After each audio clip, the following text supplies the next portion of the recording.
Welcome to WrestleCast. Thanks for joining us for episode 2. Today we are going to be reviewing BackLash. I'm Ryan and he is Charlie. Hello. So we'll jump right in, shall we? The first match of BackLash was the women's title match. I believe they call these matches a six-pack challenge these days. What did you think of this match, Charlie? It was okay. There were some good spots in it. I would say the sort of power bomb into a superplex power bomb thing. Um, it was a kind of a botched move, but it was okay. It was something that you don't usually see in women's matches. Also, the other one, it was like a sort of power bomb neck breaker. Yeah, that was a Um, very good spot. That was very good. that was really good. Also, I would say the springboard, Naomi springboard. Um, I was yeah, two unimpressed with two that really good springboard, spots from but I Naomi. I really don't like that spot in any match where one person jumps onto multiple people on the outside.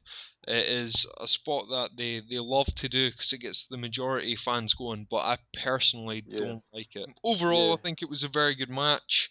I was very impressed with Alexis Bliss. Again, like you said, same. the powerbomb neckbreaker spot, I really like that.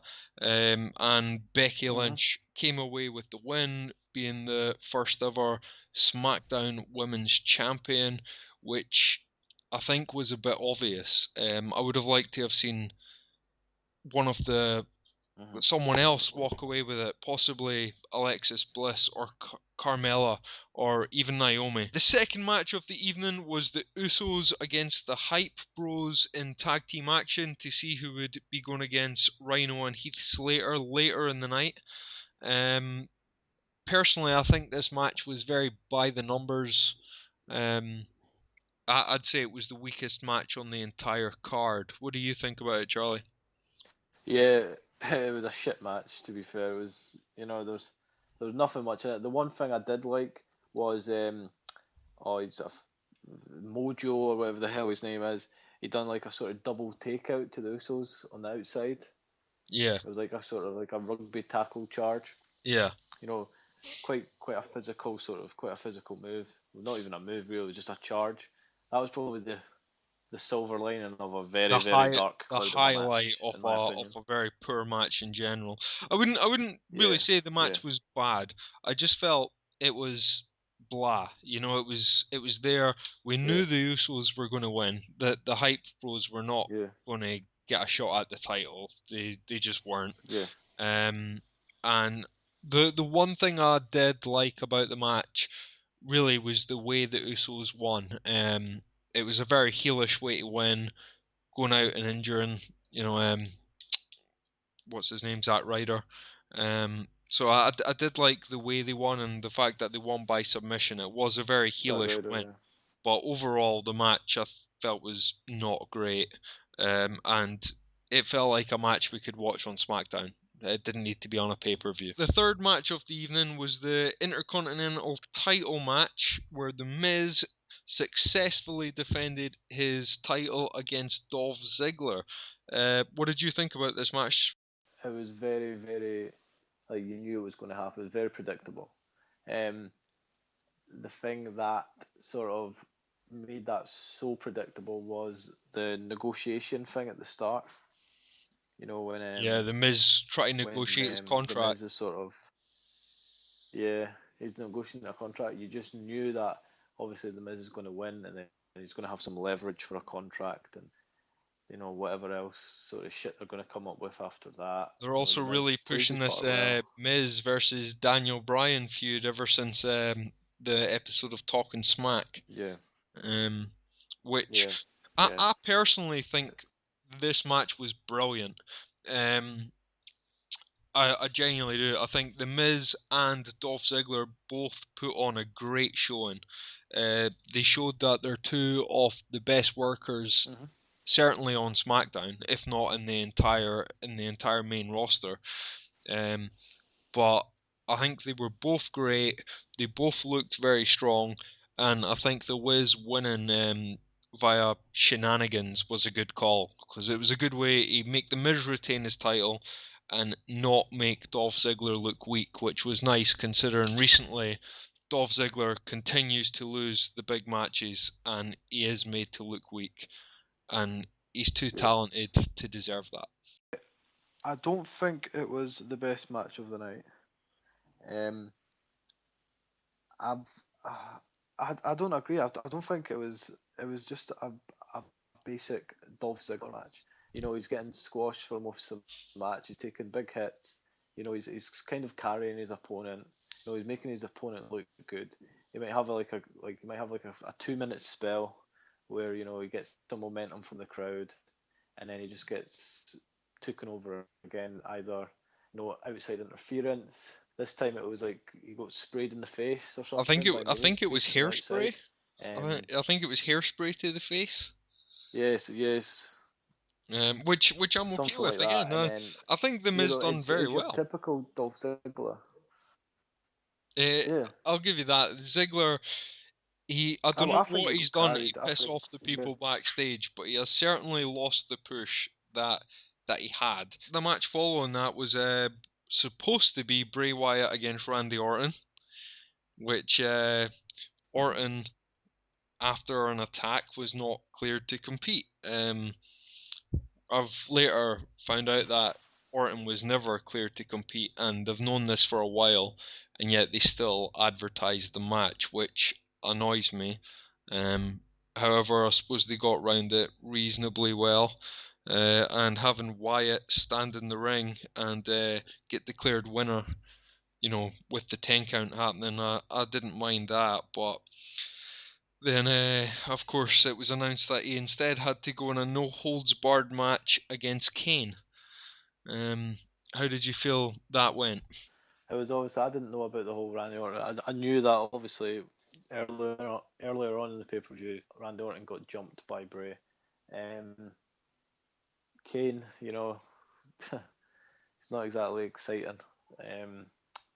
He's not the But big red I'd say monster the they match. try to push him as. No, no, he's not. He's not. He's not that. It's Kane. Bloody hell. What I did like was the sent on through the table. There was a good little like chair segment with did he not like choke slam him and then gave him a done some sort of rock bottom move onto a chair and Yeah. things like that. And then obviously Randy Orton limps out, um, gives him an RKO from nowhere. Kane pops up, choke slams him, pins him for the win. The match was pretty short. It was. Bray Mhm. Wyatt pretty much dominated Yeah, the whole match, with a couple of bits from Kane looking strong, but for the most part, Wyatt dominated. And then Orton comes out and hits the RKO, and then Kane wins via chokeslam. I don't understand why they would book it like that. I mean, I felt it made Kane look weak overall, because even although he won, because he needed the outside interference to win. And making Kane look weak in these yeah. matches makes no sense to me, Kane, because they constantly try and refer to Kane as this monster, as this person that you do not want to be in the ring with. yeah, And yet he yeah, continuously loses and gets beat down in every pay-per-view match. Unfortunately, yeah. the same thing with Wyatt. It's they're kind of making him the new Kane. They always go on about how bad Bray Aye. Wyatt is, and yet he never wins. He never does Mhm. anything to Yeah. actually I show think. I us how think. bad he is. I think. I suppose the only good thing, well, not the good thing, the only sort of, again, silver lining about this is that Kane has had his career. He's coming to the twilight stages of his career, so it's not really ruining a career anymore. It's kind of just putting a shit ending to it, to be honest. Which is a shame. Well, so the match after Wyatt versus Kane was Yeah. the match for the SmackDown Tag Team titles, with the Usos against Heath Slater and his partner Rhino. The second tag match of the night, and again, I felt it was a very by the numbers match. I didn't feel there was that much impressive about the match as a whole, although I think the end sequence was very good. The sequence at the end that led up to to the pinfall, and Heath Slater and Rhino walking out as the first ever SmackDown Tag Team Champions. How do you feel about that? Yeah, I feel like this match was more of a, it was what more was going on, like sort of outside, like in the background of the match. You had like the story coming into it, like Heath Slater trying to win his contract, and he's been a kind of a joke wrestler, his past since his probably career started. I know he was in the Nexus when it first started, but since after the Nexus, he's kind of just been, by the wayside, not really relevant. Um, I feel like the match itself, as you said, is just by the numbers, like not great, not bad. Just like I'll probably forget about the match, the moves in the match and that, like this time tomorrow. Yeah. But in terms of the story, um, it was nice to see Heath Slater win and obviously get his contract. It's nice to see a legend Rhino as well. You know, getting the tag team titles. But I would say bring back the hardcore belt for Rhino to have another shot at. On to the Yeah. the main event and the final match of the evening. Dean Ambrose was defending his title against AJ Styles and lost. AJ Styles walked out the WWE Heavyweight Champion. What did you think about this match? Yes. I was surprised that I liked the match. I did. I gave it match of the night. But I kind of feel like a sheep giving it match of the night. Why? Why do you feel like a You sheep? because the WWE suck us in with all these near fall finishes, hitting finishers and kicking out of finishers and reversing finishers and stuff like that. It's pretty easy to do for these wrestlers. They're just kicking out of 2 counts, but obviously it gets the fans excited. It gets the viewers watching at home on the edge of their seats. It does. AJ Styles is a great, great, great wrestler. He is And phenomenal. Ambrose is, I would say, an average wrestler. Yeah, probably the best on the roster. I would say AJ Styles. Ambrose, he's an average wrestler. Um, as you said before, outside the podcast, he is very predictable. He comes across as a lunatic, and you don't know what he's going to do seemingly. But as you said before, he has got kind of the same moveset. He does, and that's one thing that annoys But in me terms of about the all match, of Ambrose's matches. And every single one of Ambrose's matches, the commentators talk about how unpredictable he is. They talk about how you never know what he's going to do and how he just makes it up on the spot. And yet, in every one of his matches, we just see him do the same thing over and over again. It is literally it couldn't be more predictable. Um, and I think you're right. He is an yeah, average. yeah. I think with what you were saying with Ambrose being very, very predictable, and um, I can see that, but I can also see why a lot of people like him. I think a lot of people like him because we came from a period, the PG era, where like there was like literally no edginess whatsoever, and now to just see a guy just with like a tiny bit of edginess, um, it sort of teases us with, you're never going to get like a Stone Cold, you're never going to get a Rowdy Roddy Piper, you know, but a Dean Ambrose in this era sort of teases you with, is he going to snap? It's like the Randy Orton head kick. They set it up every time, And they never hit but it. it's never going to happen. No, no. But yeah, I see what you're saying. It kind of teases, it hints back to an older time, but it's just not done nearly as well. The Yeah, match as a whole, I really liked the catapult on the apron yeah, into the ring post. I liked a few of the other spots on the outside. Some good spots on yeah, the outside actually. I feel AJ yeah. I like Styles. the run across the tables Yes, yeah. But I into feel overall the AJ audience. Styles very much carried Dean Ambrose. AJ Styles really made it. It was one-sided. If if Dean Ambrose was against anyone else, it would not have been a good match. And I'm not sure how I feel about the finish. AJ winning with the low blow and then the Styles clash. But overall, I think the match was pretty good, and AJ deserved to leave with that title. Overall, I think I'm going to give the pay-per-view a 3 out of 5.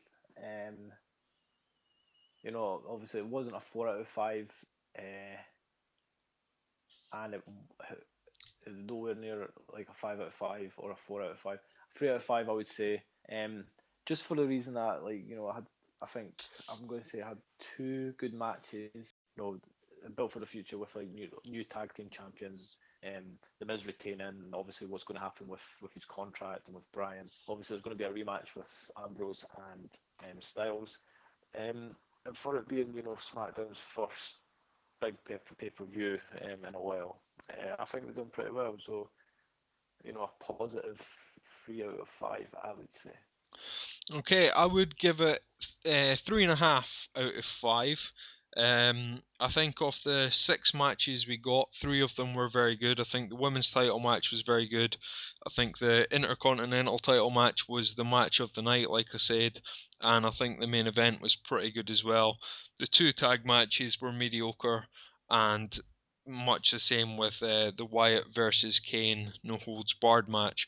But I did like the fact that it was a shorter pay-per-view. The shorter format seems to be working well for them. I hope they'll continue that.